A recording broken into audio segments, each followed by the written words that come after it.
I want to start actually by letting me know who's in the room. How many of you would think of yourselves as financiers? Okay, a few. And how many are policy people? The policy tribe is here. How many work with the utilities? Okay. How many think of themselves as entrepreneurs? Okay, some startups and others in the room. And others are intrapreneurs, right? You're in the utilities and the banks and the businesses of America making the change. Because what I'm sort of here to pitch to you with my bullish view of solar power and its rise ultimately to dominance of the energy economy is that the big critical gap right now, the sort of bottleneck, is actually entrepreneuring. The technology is great, it works really well. Money is flowing, it's still constipated, shall we say, depending on sector and segment and market, but we're getting pretty timely, consistent money. The cost of capital is still too high, but it's starting to get better. So financiers will solve for that if there's enough businesses to back to do the work that we claim we're going to do. And when we talk about what the work we're going to do is, I'm not even going to go to my kind of rooftop revolution rave, which is what I wrote in the book in 2012, which is the sort of 100% plus clean energy for 100% of people on Earth. I'm just going to say, give you what the world's governments committed to last December in Paris, which is trying to stay under 2 degrees Celsius rise in temperature from global warming, therefore reducing carbon-based fuel systems and other changes that we know we need, maybe getting us towards 1.5 degrees to stay alive. The spend that we need to do that is the largest economic opportunity of our century, certainly of our lifetimes, no question, and possibly of all history. In annual increments, it's not an enormous thing, but it's a very big build-out because we're talking about bringing electricity to more people than were on Earth when Edison was around, who currently still don't have electricity. So we're going to build out a whole grid, and it will leapfrog 20th century technologies, and it will be distributed, and it will be renewable in Africa and much of Asia. Then we're going to rewire a lot of what we've got in America, Europe, Japan, Australia, elsewhere. And then we're going to electrify the vehicle fleet, and transport and mobility services will be done with clean electricity. And the quantum of funds for that is a lot. Forecasting is always a fool's errand. But you know, just to take someone's numbers that you might count as credible, look at Bloomberg New Energy Finance's New Energy Outlook, an annual, very reasonable forecasting crystal ball exercise. It's necessarily wrong, all forecasts are, but they've been better than most in that game for years now. BNEF last year in their New Energy Outlook said that to 2040, the world was on track to spend $7 trillion on clean energy. 7 trillion just to do the electricity additions that we're doing. For 3 years now, we've been doing more new energy additions with clean, wind, solar, other renewable assets than dirty, coal, oil, nukes, gas.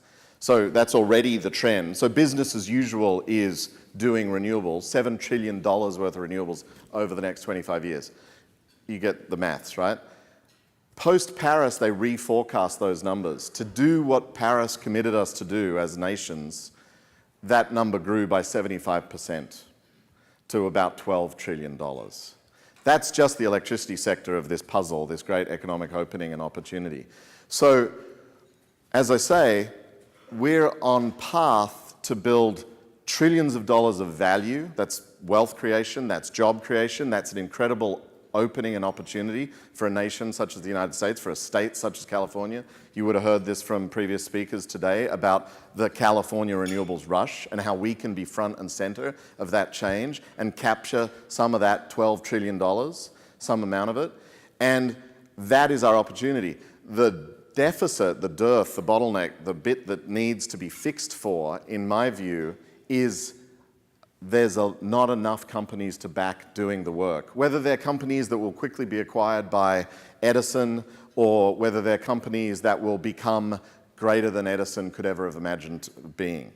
That will be their fate. That will play out over time. But the entrepreneurial journey is the one that I'm most interested in, how we can foster more entrepreneurs, get more startups going. And the California Clean Energy Fund is this amazing institution that's been in California's clean energy economy for 12 years now, that was funded initially out of the settlement of PG&E with the PUC, and has taken a small chunk of change and evergreened it and invested it in, you know, everything from Tesla Series A to, you know, whatever other company you care to name, and been able to plow that back in because it's a non-profit. So whenever it generates surplus, we put it back into the cause, and have spread clean energy as a result of that with a range of programs and investments. And that $30 million has leveraged well over $1.5 billion of co-investments and done a whole bunch of other good things along the way. And we'll continue to do that, and we'll 10x that work over the next decade, because that's just the tip of the iceberg and about a 1% point of what needs to be done. So that's really what we do at the California Clean Energy Fund, and happy to talk about how we do it, supporting entrepreneurs through incubators and accelerators. We've just received the contract to manage a grant program for the California Energy Commission that allows us to grant funds to very early stage energy concepts here in California. We have an angel syndicate. We advise a bunch of public and private investors and others on their renewables investment strategies. And you can imagine the range of things, but it's basically match good idea with investor, match money with problems. And that work is not going to stop for us. But to get your mind around it, you know, it was kind thing said about Sungevity. It's been an amazing journey for me personally as one of 3 founders at that company just 9 years ago now.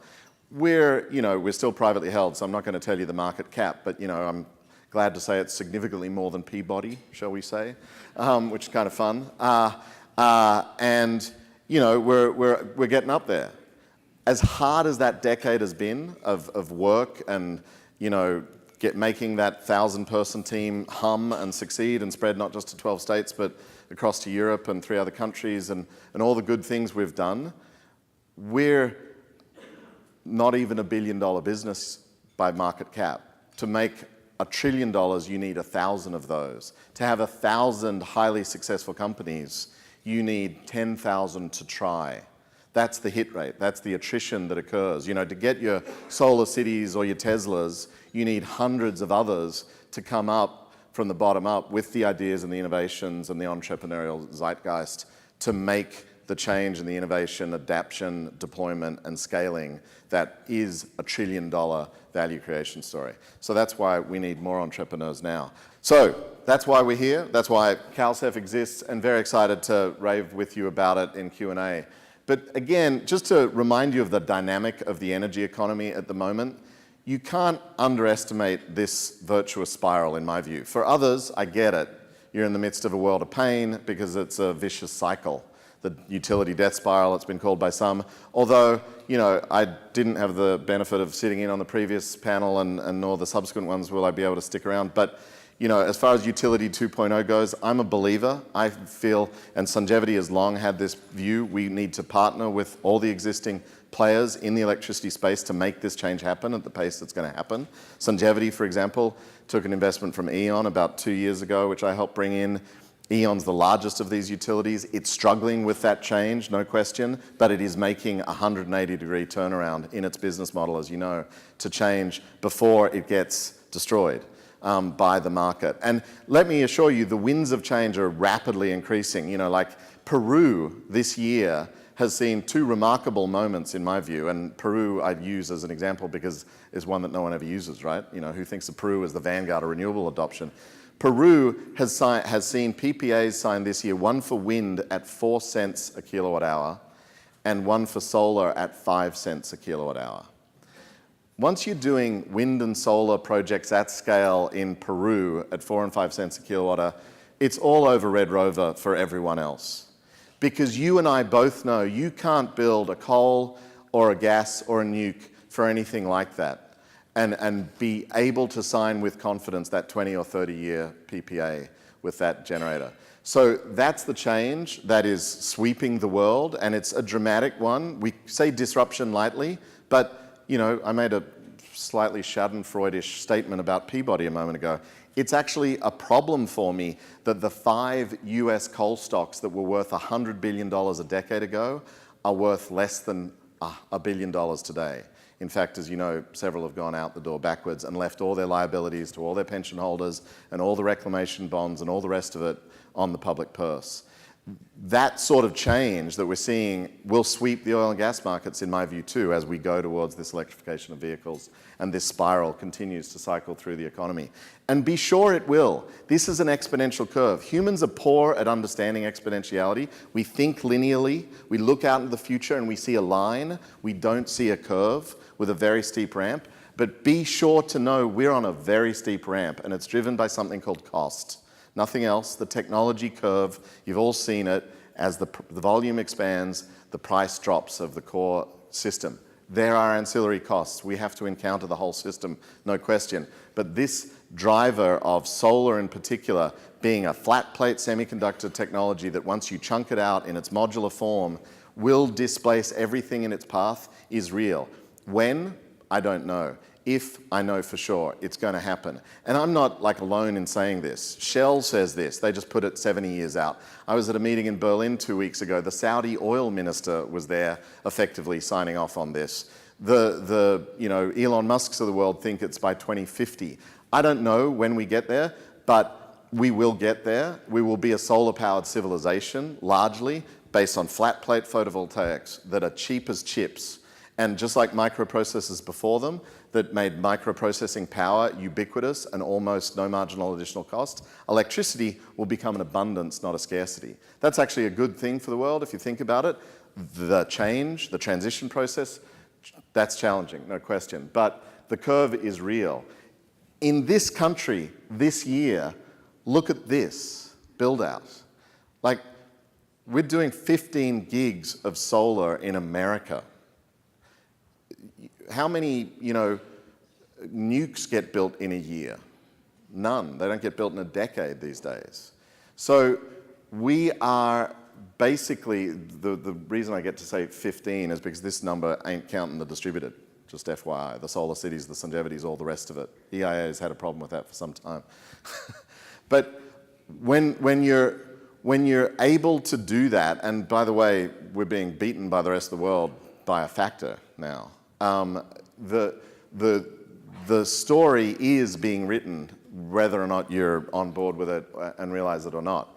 And it's good news, in my view, for the country, for the economy. Just by 2020, we'll be at something like 400,000+ workers. We already in the solar industry crow about the fact that we employ more people in California as solar installers and financiers and salespeople than the combined workforce of PG&E, Southern California Edison, San Diego Gas and Electric, SMUD, and LADWP combined. But bigger than that, nationally, the solar industry is bigger than Apple, Google, Facebook, and Twitter combined as an employer. We, just in the solar installation segment of the value chain, just the bit lumping modules up ladders and sticking them on roofs, we're bigger than the coal mining industry in America. There's about 100,000 of those guys doing solar installs. There's less than 80,000 coal workers, and they're shedding those jobs as we speak, as you know. So we're at 3%? No, we're not. We're at less than 2% today of electricity supplied in America. And we're already bigger than the internet giants. We're already bigger than the coal industry. We're bigger than the utilities in the state where much of this electricity policy is set. That alone says we win, because we have jobs on our side. It's a labor-dense form of electricity, and jobs are going to matter going forward in the 21st century. Cost aside, the politics of the thing would suggest to me that this is going to succeed. So by 2020, these are the sort of benefits that solar is delivering at scale in the American economy. And this is at 3.5% of US supply. As I said, we're currently somewhere between 1% and 2% of US supply. So in 4 short years, we're going to get to 3.5. Again, exponentiality, it's hard to understand. That means we double about twice in the next 4 years. So call it every 2 years we're doubling. We're at 3.5% in 2020. We're at 7% in 2022. We're at 14% in 2024. We're at 28% in 2026. We're at 6% in 2028. I'm not pretending we're going to be 100% of the electricity supply by 2030 because there is friction, there's vested interests, there's politics, and there's some technical stuff to work out, storage amongst it, which is why one of CalCEF's main programs is CalCharge. But believe me when I remind you of what you've all experienced in your lives, that landline utility services can be disrupted by modular mobile technologies that are wireless. You've got them in your hands and in your pockets, and there's going to be something like the last 15 years we've experienced with telephones and mobile electricity in mobile telephony in the electricity sector. As I say, we need all parties to pull with the same oar and in the same direction to make this happen actually faster if we're going to achieve what Paris set us upon, which is a 2 degrees Celsius lid on the climate problem.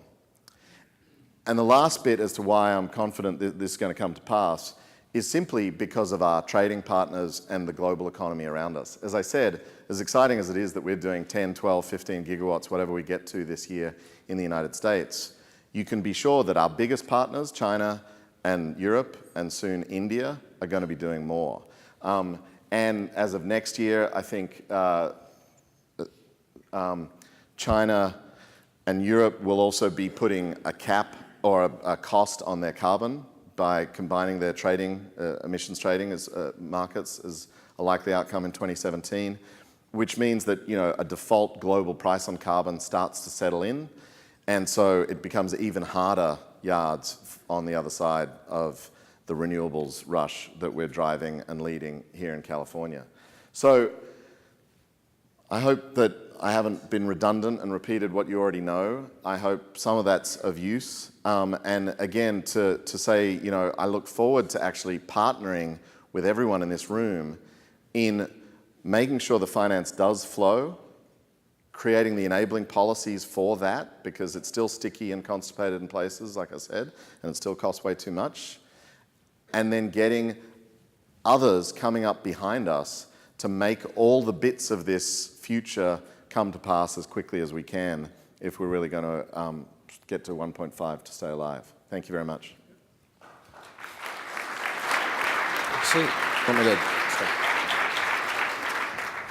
So, Danny, for the young folks in this town, in the room right now, and they're here from Washington University in St. Louis as well as Stanford,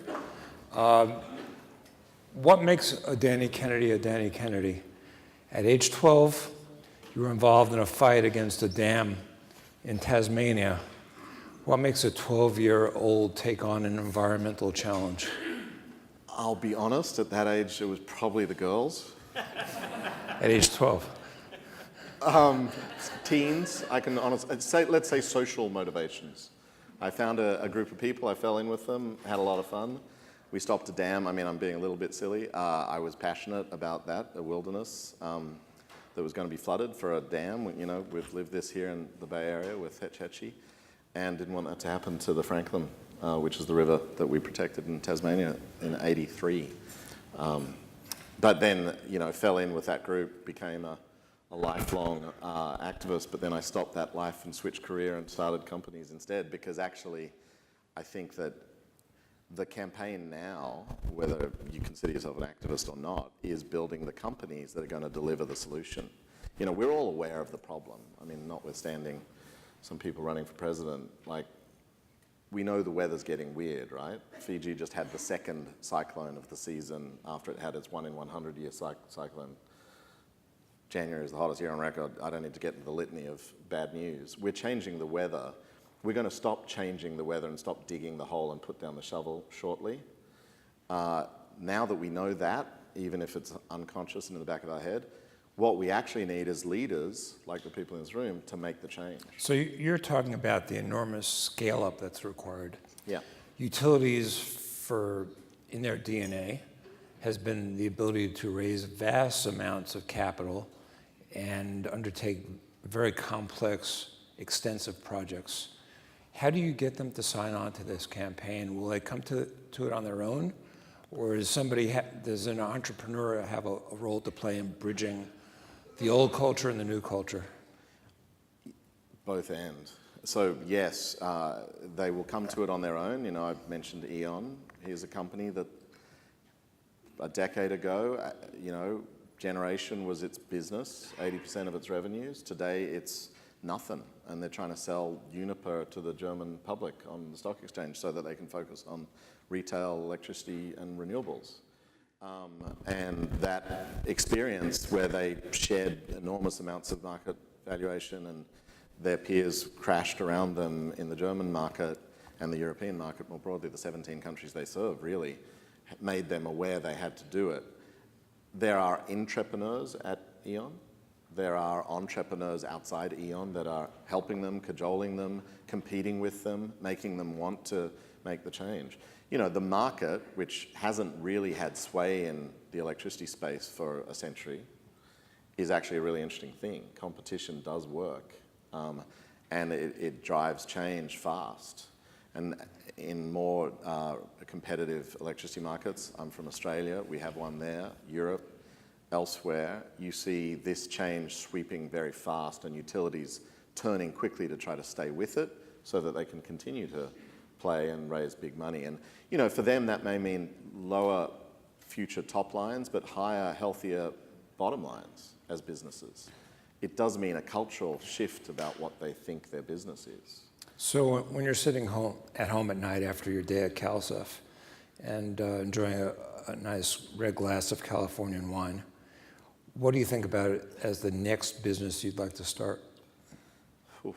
Well, I'm still on the board of a number of solar companies in emerging markets, where I think this leapfrog dynamic is just unbelievable.